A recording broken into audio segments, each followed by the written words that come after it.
Hello friends, Anuj तड़का kitchen में आपका स्वागत है। आज हम बनाने जा रहे हैं शक्करपारे, जिसे अलग अलग नामों से जाना जाता है। कहीं पे खुरमा के नाम से जाना जाता है और कहीं पे ग्लेप वाले पेठे के नाम से जाना जाता है।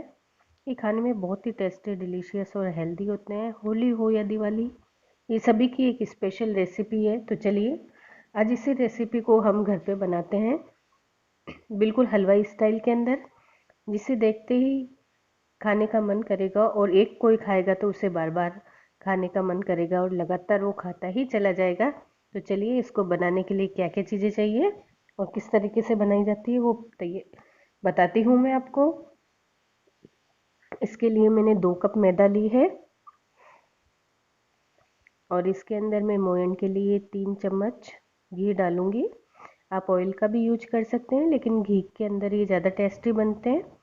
इस मोयन को हम मैदा के अंदर अच्छे तरीके से मिक्स कर लेंगे। और हाँ, इसके अंदर मैं तिल डालना भूल गई थी, तो 1 चम्मच के करीब मैंने इसमें तिल डाले हैं। देखिए इस तरीके से मुट्ठी बन रही है मोयन डालने के बाद। इसके मतलब है कि हमने जो मोयन डाला है वो बिल्कुल परफेक्ट है।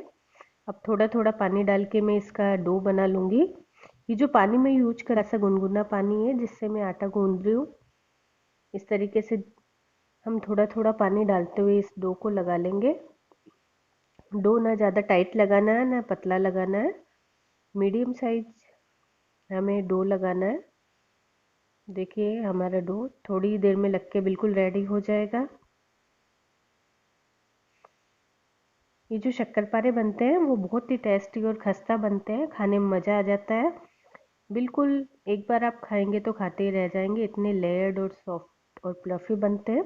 हमारा डो लग के तैयार हो गया। चलिए अब हम इसे 15 से 20 मिनट के लिए ढककर रेस्ट करने के लिए रख देंगे, ताकि हमारा डो सेट हो जाए।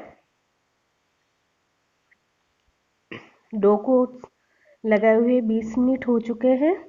अब मैं इसे बाहर निकाल कर हाथ से इस तरीके से रोल करते हुए इसको सॉफ्ट कर लूँगी, ताकि सारा डो सॉफ्ट हो जाए और एक जैसा हो जाए।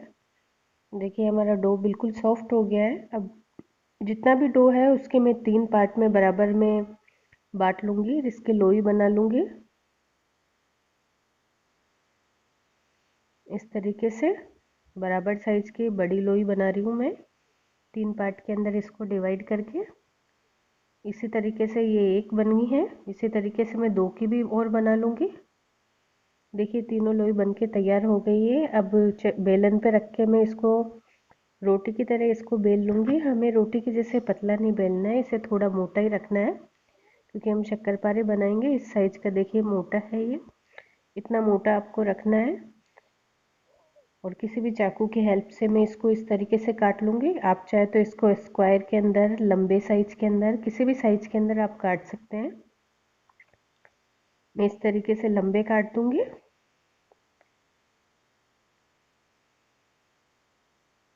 और बीच में से और कट लगा दूंगी, ताकि ये थोड़े इस तरीके से रखूंगी तो काफ़ी लंबे हो जाएंगे, इसलिए बीच के अंदर और कट लगा दूंगी।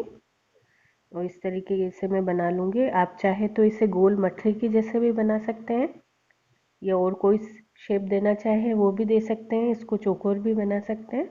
मैंने इस तरीके से बनाया है। अब इन सभी को मैं दूसरी प्लेट के अंदर ट्रांसफ़र कर लूँगी। ये हमारे फ्राई होने के लिए बिल्कुल रेडी है। और इसी तरीके से जो दो लोई है उनके भी मैं शक्करपारे कट कर लूँगी। इस तरीके से मैंने ऑयल को गरम कर लिया है ऑलरेडी कढ़ाई के अंदर डाल के। अब मैं इसके अंदर जो हमने शक्करपारे बेले थे वो इसमें डाल दूँगी। अगर ये आपस में इस तरह से चिपक जाते हैं तो कोई टेंशन वाली बात नहीं है दोस्तों। ये जब गरम तेल के अंदर हम इनको फ्राई करेंगे तो कुछ ही देर के अंदर ये अलग अलग हो जाएंगे, इसमें घबराने की ज़रूरत नहीं है। 1-2 मिनट आप इन्हें छेड़िए मत, ऐसे ही फ्राई होने दीजिए। जब 1-2 मिनट हो जाए और ये सब आपस में अलग अलग हो जाए तो इस तरीके से हल्के से चला के इन सबको अलग अलग कर दीजिए। और हमें जो गैस की फ्लेम रखनी है वो लो टू मीडियम रखनी है। हाई फ्लेम पे हमें इन्हें फ्राई नहीं करना है, क्योंकि हमने इनको मोटे बेला है। अगर हम हाई फ्लेम पे इनको फ्राई करेंगे तो ये बाहर से तो सिक जाएंगे, लेकिन अंदर से कच्चे रह जाएंगे। इस तरीके से हर 1-2 मिनट के बाद इस तरीके से उलटते पुलटते हुए हमें इनको फ्राई करना है। जल्दबाजी बिल्कुल भी नहीं करनी है, क्योंकि ये जो चीज़ें होती हैं फ्राई होने में टाइम लगता है। इनको जल्दी से फ्राई नहीं होती है, जल्दबाजी के अंदर ये कच्चे रह जाएंगे और वो टेस्ट नहीं आएगा, इनकी लेयर अलग अलग नहीं होगी, अंदर से सॉफ्ट नहीं होंगे ये। इसलिए आराम से धीरे धीरे बिना जल्दबाजी करे फ्राई करिए आप इन्हें। देखिए 2 से 4 मिनट हो गए हैं मुझे इन्हें फ्राई करते हुए।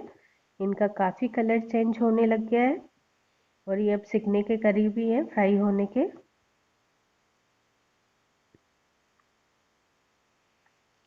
देखिए कम से कम 10 मिनट हो गए मैंने इन्हें फ्राई करते हुए और ये बिल्कुल फ्राई होके रेडी हो गए हैं। इनका कलर भी चेंज हो गया है, हल्का ब्राउन इनका कलर हो गया। हम इनको गोल्डन ब्राउन नहीं करेंगे, नहीं तो ये टेस्ट इनका सही नहीं आएगा। हमें इतना ही फ्राई करना है, अंदर से ये पूरी तरीके से सिक चुके हैं और बाहर की तरफ से भी हल्का सा ब्राउन कलर आया है। अब मैं इनको बाहर निकाल लूँगी।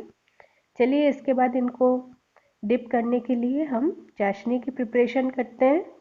चाशनी बनाते हैं, इसके अंदर जिनमें इन सभी शक्कर को हम डालेंगे।